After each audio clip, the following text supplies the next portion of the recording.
এমন জায়গায় গিয়ে দাঁড়িয়েছে, যদি এরপর অন্ধকার থেকে আলোতে ফিরতে হয় বাংলাদেশকে, তাহলে প্রায় খরচ করতে হবে $5 বিলিয়ন। ওই উৎপাদন ক্ষমতা নেই তো, সেই কারণেই তো আদানির থেকে বিদ্যুৎ কিনতে হয়। আবার তারপরে টাকা না দিয়ে চুরি করে বলতে হয় যে না, আপনারা বেশি টাকা নিচ্ছেন আমাদের কাছ থেকে, আমরা টাকা দেব না। ফয়জুল কবির খান তিনি কি বলছেন? তিনি বলছেন TVS that they are fully prepared for purchase legal action in safeguard the national interest. বলছে জাতীয় স্বার্থের জন্য আমরা এবার সব কিছু করতে পারি। যদি আমাদের আলোচনা কোলাপস হয় তাহলে আমরা এবার যাব আন্তর্জাতিক সালিসি সভায় সিঙ্গাপুরে, আমরা যাব এবার। তারাও কিন্তু প্রস্তুতি নিচ্ছে। এবার সাদিন মালিক, তাদের একজন নামকরা আইনজীবী, বাংলাদেশি আইনজীবী, তিনি বলছেন $5 বিলিয়ন আমাদের দিতে হতে পারে আদানিকে। $5 বিলিয়ন আমাদের দিতে হতে পারে আদানিকে। বুঝতে পারছেন এতটাই সমস্যায় এখন জর্জরিত বাংলাদেশ। তারা নাকি বলেছে যে দেখুন আদানি বাবু, যা হয়েছে হাসিনার সঙ্গে বন্ধ করে দিন, ও যা হয়েছে ওখানেই শেষ করে দিন, আমাদের সঙ্গে নতুন চুক্তি করুন, ওই চুক্তি রদ করে আমাদের সঙ্গে নতুন চুক্তি করুন। হয় নাকি কখনো? হয়? একটা অন্তর্বর্তী সরকারের সঙ্গে একটা বিদেশের কোম্পানি এসে চুক্তি করবে কেন মশাই? উপায় নেই তো, উপায় নেই। পুরো একদম কি বলবো, পাকে ফেলে দিয়েছে বাংলাদেশকে গৌতম আদানি, পাকে ফেলে দিয়েছে, সেখান থেকে ওঠার আর উপায় নেই।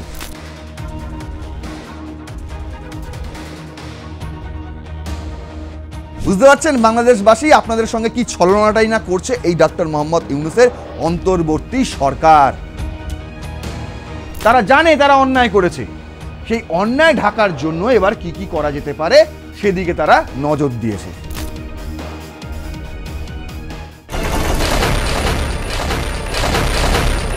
চোরের মায়ের বড় গলা, বাংলায় একটা প্রবাদ আছে।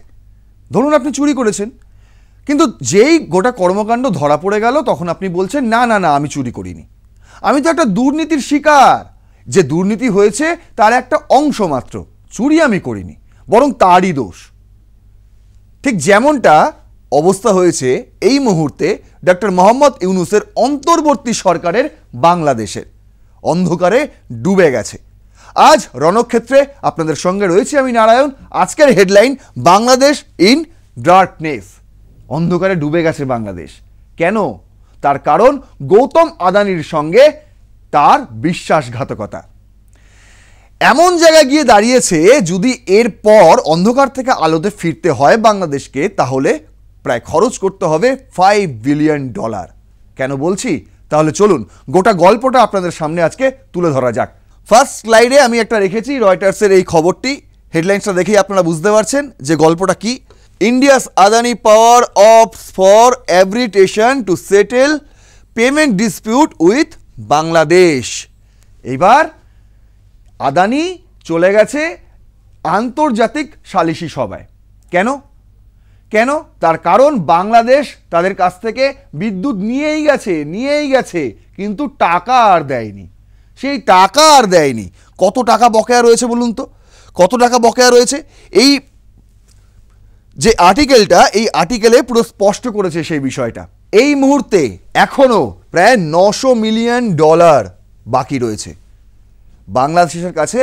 গৌতম আদানির যে বিদ্যুৎ কোম্পানি আদানি ইলেকট্রিসিটি, সেখানকার আদানি পাওয়ার, এই যে লিখছে, India's Adani power said on Monday it has opted for an international arbitration process to resolve disputes over Bangladesh power supply payments.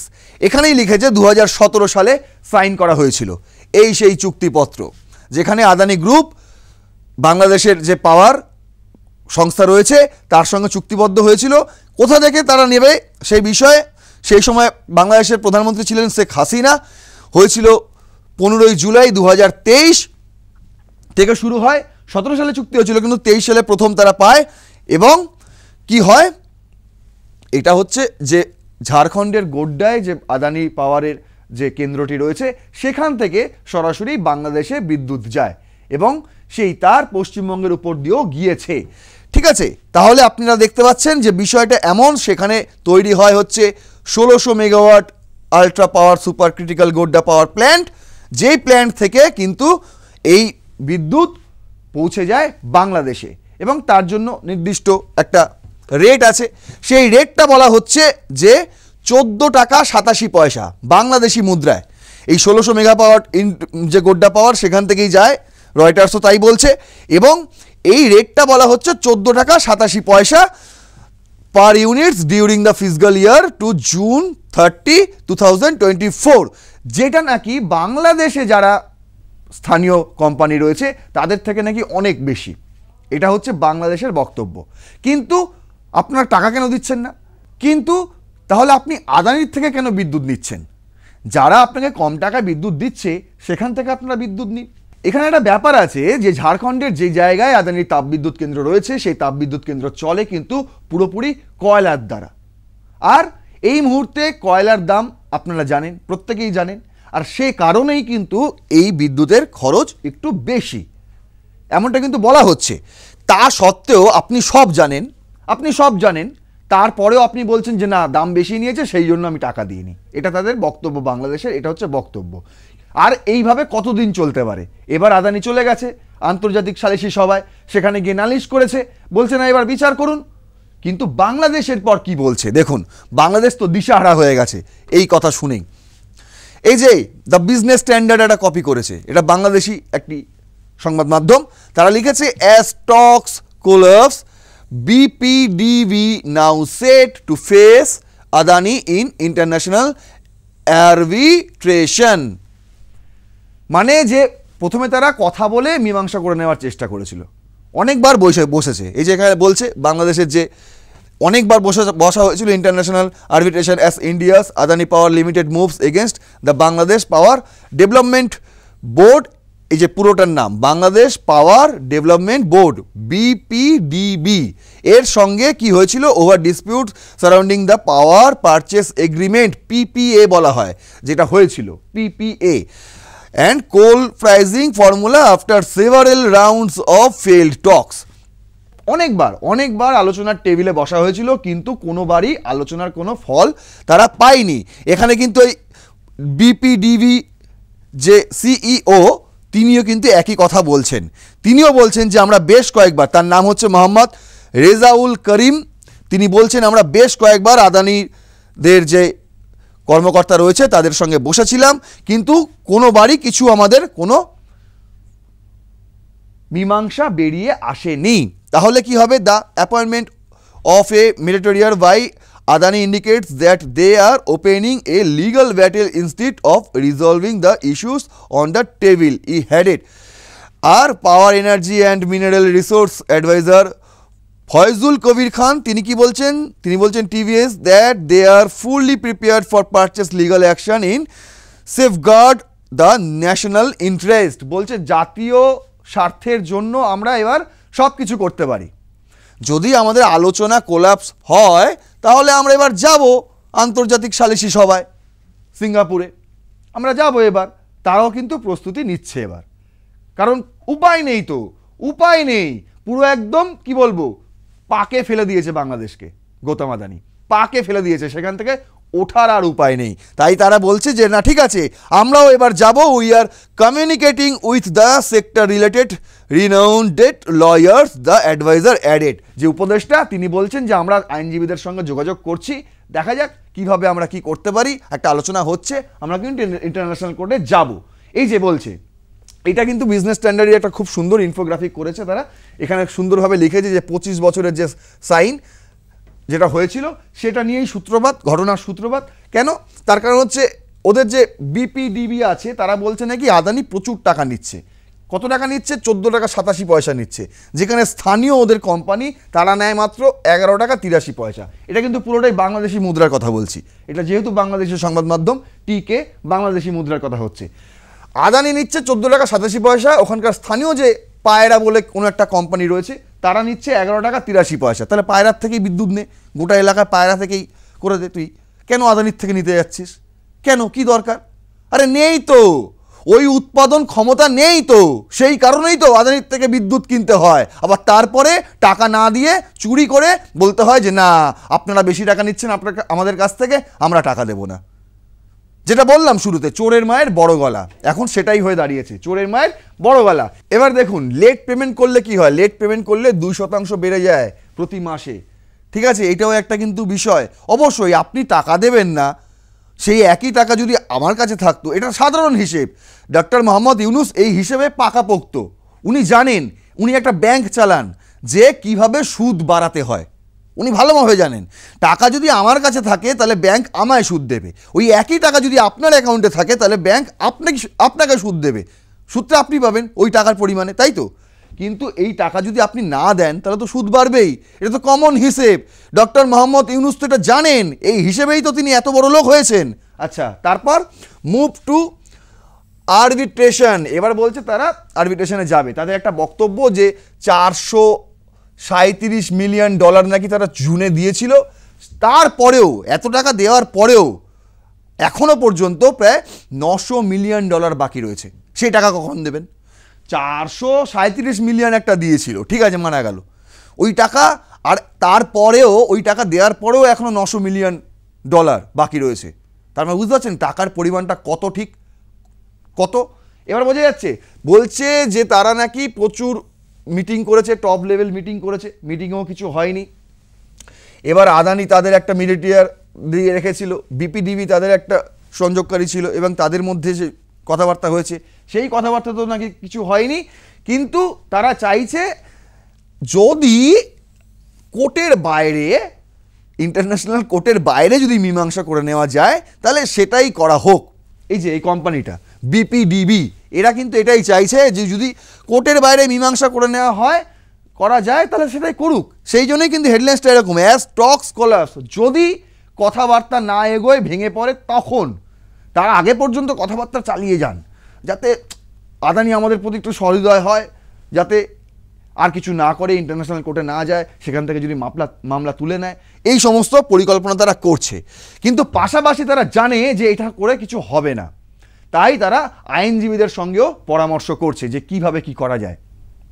উপদেষ্টারা আইনজীবীদের সঙ্গে পরামর্শ করছে, দেখালাম আপনারা দ্য বিজনেস স্ট্যান্ডার্ড, যেখানে বাংলাদেশের সংবাদ মাধ্যম তারা করেছে, যে উপদেষ্টারা যারা বলছে যে আমরা আইনি পরামর্শ নিচ্ছি কিভাবে কি করা যায়, যদি ইন্টারন্যাশনাল কোর্টে আমাদের যেতেই হয়, ওই সালিসি সভায় যদি আমাদের যেতেই হয়, তাহলে কি যুক্তি আমাদের পক্ষে থাকবে, সেই যুক্তি আমরা খাড়া করতে পারবো। তারা এখন মাপঝোঁক করছে সে বিষয়টা, কারণ তারা জানে তারা অন্যায় করেছে, সেই অন্যায় ঢাকার জন্য এবার কি কি করা যেতে পারে সেদিকে তারা নজর দিয়েছে। একটা ভুল চাপার জন্য আরও বেশ কয়েকটা ভুলের পথে তারা হাঁটতে চলেছেন। দেখুন, ইকোনমিক্স টাইমস করছে যে Bangladesh says contract with Adani could be scrapped in case of irregularities or corruption. বুঝতে পারছেন, একদিকে তারা প্রস্তুতি নিচ্ছে যে ইন্টারন্যাশনাল সালিসি সভায় যাওয়ার, অন্যদিকে তারা একটা ধান্দা খুঁজছে যে কীভাবে এটাকে বন্ধ করে দেওয়া যায়। আদানির থেকে আর আমরা বিদ্যুৎ নেব না, তারা তো আর টাকা পয়সা চাইতে পারবে না। দাদা, আপনি যদি বিদ্যুৎ নেন বা না নেন সেটা পরের কথা, এখনও পর্যন্ত যতটুকু নিয়েছেন তার টাকা ফেরত দিন, আগে সেই টাকাটা দিন। সেই টাকাটা পকেটে চেপে রাখার জন্য আপনি এখন বলছেন না আমি আর বিদ্যুৎই নেব না। মানে বুঝতে পারছেন কেন আমি বললাম চোরের মায়ের বড় গলা? দেখুন, এবার ফিনান্সিয়াল টাইমস এক্সপ্রেস এই খবরটা করছে যে Adani power's Bangladesh projects faces cancellation over corruption charges, company raised payment delays. বাংলাদেশিবাসীদের বোঝাচ্ছে যে আদানি আমাদের থেকে বেশি টাকা নিচ্ছে, তাই আমরা আদানির সঙ্গে আর যাব না, আমরা এইটাকে কি বলছে could be scrapped in case. বুঝতে পারছেন, এদিকে গল্প অন্য, এদিকে তো হচ্ছে আদানি বলছে আমরা দেব না, আপনি টাকা দিচ্ছেন না, আমরা আর বিদ্যুৎ দেব না। গল্পটা হচ্ছে এইটা। ডক্টর মোহাম্মদ ইউনুসের উপদেষ্টারা তারা সেখানে বোঝাচ্ছেন যে আদানি আমাদের থেকে বেশি টাকা নিচ্ছে, আদানির থেকে আর বিদ্যুৎ নেব না। আদানির থেকে বিদ্যুৎ না নিলে তো অন্ধকারে ডুবে যাবে, এই যে ঘরে ঘরে ইউটিউবার সব বন্ধ হয়ে যাবে, সব বন্ধ হয়ে যাবে। ওখানে ওই যে পায়রা না টায়রা কী সব আছে আমি জানি না, তারা কতটুকু বিদ্যুৎ উৎপাদন করতে পারে আমার সন্দেহ আছে। অন্ধকারে ডুবে যাবে, আবারও বলছি অন্ধকারে ডুবে যাবে। দেখুন, বাংলাদেশের আইনজীবীরা, সেখানকারেরই আইনজীবীরা, তারা কি বলছে, এই যে বলছে PTI report said a committee member noted that foreign contracts are legally complex and cannot be scrapped ঠিক আছে, মানে বুঝতে পারছেন, যদি চায়ও তারা তবুও এটা বন্ধ করতে পারবে না। তার কারণ একটা চুক্তি তো হয়ে আছে। মানে আমি আসলাম একটা সরকার, শেখ হাসিনা যখন ছিলেন তখন তো একটা নির্বাচিত সরকার ছিল, নির্বাচিত সরকারের সঙ্গে চুক্তি হয়েছে। আপনি মশাই অন্তর্বর্তী সরকারের প্রধানমন্ত্রী নন, আপনি এসে সেই চুক্তি রদ করতে পারেন না, আবার অন্য নতুনভাবে চুক্তিও করতে পারেন। এই যে এখানে দেখালাম না দ্য বিজনেস স্ট্যান্ডার্ডে, এই যে এখানে বলেছে যে তারা নাকি বলেছে যে দেখুন আদানিবাবু, যা হয়েছে হাসিনার সঙ্গে বন্ধ করে দিন, ও যা হয়েছে ওখানেই শেষ করে দিন, আমাদের সঙ্গে নতুন চুক্তি করুন, ওই চুক্তি রদ করে আমাদের সঙ্গে নতুন চুক্তি করুন। হয় নাকি কখনো? হয়? একটা অন্তর্বর্তী সরকারের সঙ্গে একটা বিদেশের কোম্পানি এসে চুক্তি করবে কেন মশাই? কি কারণে? আপনার কি ক্ষমতা আছে? আপনি প্রধান উপদেষ্টা, প্রধানমন্ত্রী নন। বুঝতে পেরেছেন? যদি এখনো না বুঝতে পারেন তাহলে একটু সংবিধানটা পড়াশোনা করুন বাংলাদেশের। এসে বসে গেলাম গদিতে, হয় না এইভাবে হয় না। এবার দেখুন তাদের আইনজীবীরাই কি বলছে, যদি এই কেসটা আমরা ইন্টারন্যাশনাল কোর্টে যাই, তা সত্ত্বেও কিন্তু আমাদের থেকে যদি আমরা এইভাবে যাই, এই যে সাদিন মালিক তাদের একজন নামকরা আইনজীবী, বাংলাদেশি আইনজীবী, তিনি বলছেন $5 বিলিয়ন আমাদের দিতে হতে পারে আদানিকে। $5 বিলিয়ন আমাদের দিতে হতে পারে আদানিকে। বুঝতে পারছেন? এতটাই সমস্যায় এখন জর্জরিত বাংলাদেশ। অর্থনীতি তো ভেঙে পড়েছে, পয়সা কেন দিতে পারছে না? নেই তো, সমস্ত ব্যবসায়ীরা বাংলাদেশ ছেড়ে চলে যাচ্ছে, ঋণ খেলাপ করে চলে যাচ্ছে, আর এদিকে টাকাই দিতে পারছে না, সরকার নিজেই ঋণ খেলাপ করছে। বুঝতে পারছেন? মানে এটা তো এক ধরনের ঋণ, আমি বিদ্যুৎ নিচ্ছি, আমি টাকা দেবো, এটাই তো নিয়ম হওয়া উচিত, তাই না? আপনি তো ব্যবসায়ী, ডক্টর মোহাম্মদ ইউনূস, আপনি তো ব্যবসায়ী, ব্যবসাটা তো আপনি ভালো মতন জানবেন। তাহলে কেন টাকা দিচ্ছেন না? কারণ টাকা নেই বাংলাদেশ সরকারের কাছে এই মুহূর্তে। যা এসছিল সব নিজেদের মধ্যে পকেটে ভরে নিয়ে কেউ গাড়ি কিনেছে, কেউ ফ্ল্যাট কিনেছে। এবার যখন সরকার বদলে যাবে, একটা ভোট নতুন হবে, তখন এই উপদেষ্টারা দেখবেন সেফ এক্সিট খুঁজবে। সব হয়ে গেছে, যেখানে যাবে, কোথায় যাবে না যাবে, সব ঠিকঠাক হয়ে গেছে। শুধু ঠিক সময়ে, নির্দিষ্ট সময়ে নির্দিষ্ট সেফ এক্সিট দিয়ে তারা ঠিক বেরিয়ে যাবে, পকেটে গাছা টাকা নিয়ে। বুঝতে পারছেন বাংলাদেশবাসী আপনাদের সঙ্গে কি ছলনাটাই না করছে এই ডক্টর মোহাম্মদ ইউনূসের অন্তর্বর্তী সরকার? আপনারা নিজেরাও টের পাচ্ছেন না। আর তাই তো আপনাদেরকে বলি এইভাবে আর কতদিন চুপ করে বসে থাকবেন? অনেকেই বলেছেন যে চুপ করে বসে থাকা ছাড়া কোনো উপায় নেই। কেন? আপনারা তো গণতান্ত্রিক দেশে বাস করেন, আপনাদের প্রত্যেকের কথা বলার অধিকার আছে, তাই কথা বলুন। এবং নিজে কথা যদি না বলতে পারেন, এই ইনফরমেটিভ ভিডিওটি আপনি শেয়ার করুন, এতটাই বেশি শেয়ার করুন যাতে ভিডিওটি পৌঁছে যায় ডক্টর মোহাম্মদ ইউনূসের কাছে পর্যন্ত। আপনার মতামত থাকলে অবশ্যই কমেন্ট করুন, কমেন্ট বক্সে লাইক করুন ভিডিওটি, সাবস্ক্রাইব করুন চ্যানেলটি এবং দেখতে থাকুন রণক্ষেত্র।